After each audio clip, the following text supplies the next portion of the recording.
Look, hello, Mr. Red Ear. Wow, look at this. All right, welcome back to the show, everybody. Today I am fishing for the world famous Lake Havasu Red Ear Sunfish. Let's check this out. Oh, and I want to apologize right away for the boat noise. I'll say this, if you're a big fan of noise pollution, Lake Havasu is where it's at. You'll love it out here. These guys have the loudest boats. They will ruin your day from... Oh man, sorry about that. Anyway, every time I come out to Havasu, that's all I ever notice is the boat noise. It's pretty bad. Okay, so let's get back to this red ear sunfishing. As you can see right here, I have just stumbled upon a bed. Okay, I was bass fishing in the morning. I'm using my ultralight right here. I've got like a little swim jig, and I caught a couple bass on them. I'll show you those two later. But right now, what I want to focus on is these red ear and these beds. Okay, now bed fishing for red ear is 100% legal as of, at least as of when I did this. This was a couple years ago. But bed fishing was legal. And I know it's very controversial. Some people are totally against it. Some people are totally for it. There's a little Facebook group down there in Lake Havasu, and it's run by some guides, is what I've kind of come to the conclusion of. And they talk about being completely against bed fishing. But I always take stuff like that with a grain of salt, because people will tell you that they're against it, but then they go out and do it themselves, and they just don't want you doing it because they want to do it. I'm not saying that's the case with those guys, but I just know that that is the case with a lot of people. So anyway, right now I'm actually not fishing for these fish. I'm just kind of like checking out the situation. I've never seen these beds this big. Look at this thing. I've never like actually fished for these fish before in my life, but I'm just kind of floating around, just taking it all in. I'm swimming my little swim jig through these beds, and I'm just kind of watching how the fish are reacting to it. They're not going to bite this. You're not going to catch a red ear on something like this, is the conclusion I've come to by watching other people's videos, reading about it. You want to catch these fish, you're using live bait. That's it, period. Okay? And so... I'm going to switch it up here in a minute. I'm actually going to start fishing for this fish. I'll fish for bed fish. It's whatever. As long as it's legal, I'm going to do it. So if you're like completely against bed fishing, and you can comment if you want. I'll entertain your comments for sure.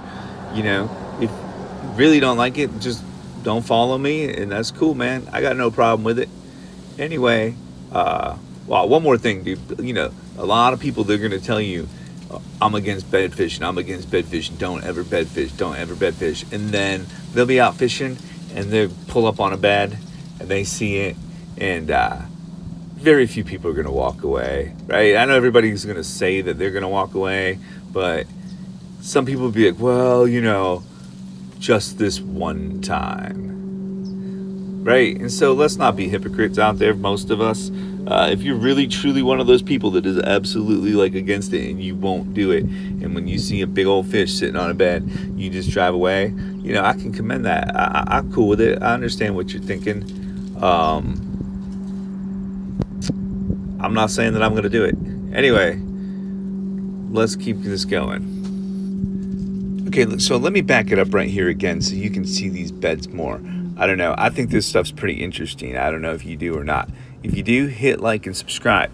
So I was fishing through here with my swim jig up near the shore catching bass, and I creeped up on this red ear sunfish bed. And so I'm just checking it out right now.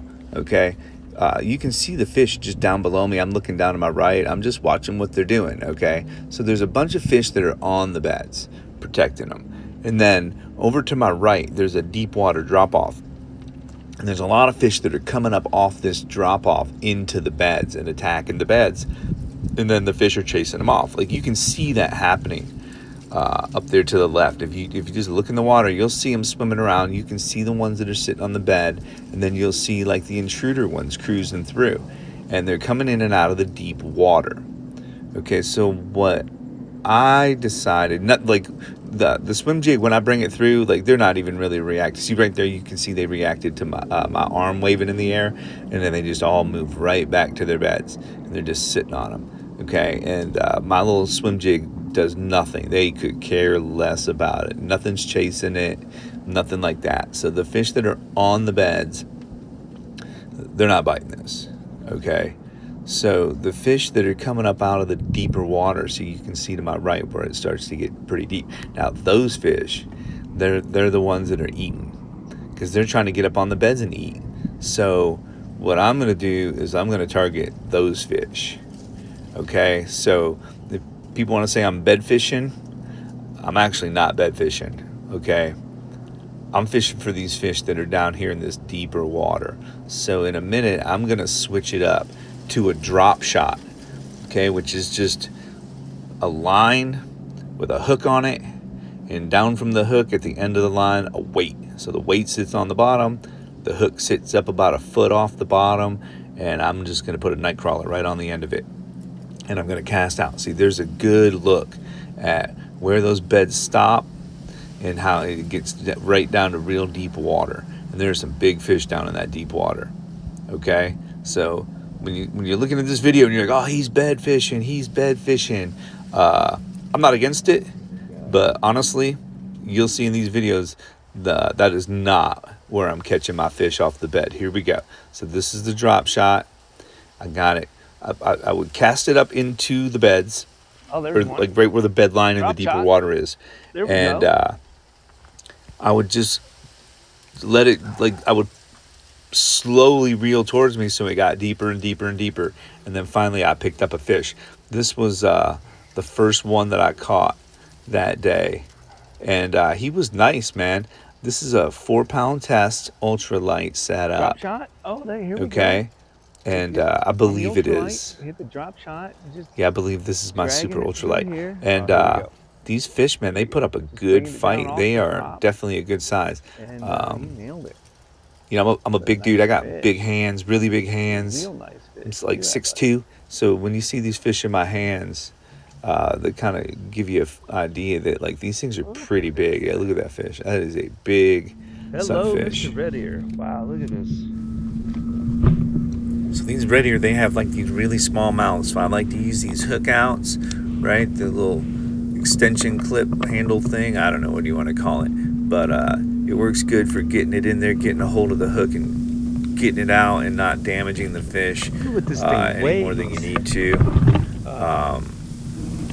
Another thing, like, who's kidding who, man? Some of you guys need to get real. When you hook a fish deep down in its gut and it's bleeding everywhere, and you take your picture with it, and then you think, oh, I don't want to deal with it anymore, I'm gonna release it. Like, who you kidding, brother? That fish is dying. That is your dinner. You catch a bass, you gut hook it, it's bleeding everywhere. You need to be putting that thing in your live well, and you need to be taking that home, and you need to be having it for dinner. Throwing it back in, acting like it's gonna live, is pretty disrespectful to the sport and to the species, in my opinion. So if you catch a fish and you know that you killed it, you need to be eating it. Don't be pretending like you're releasing it and it's gonna live, you know, miraculously by the hand of God or something. Like, enough of that. Okay, so let's get back to this and remember what I was doing. I found a bed.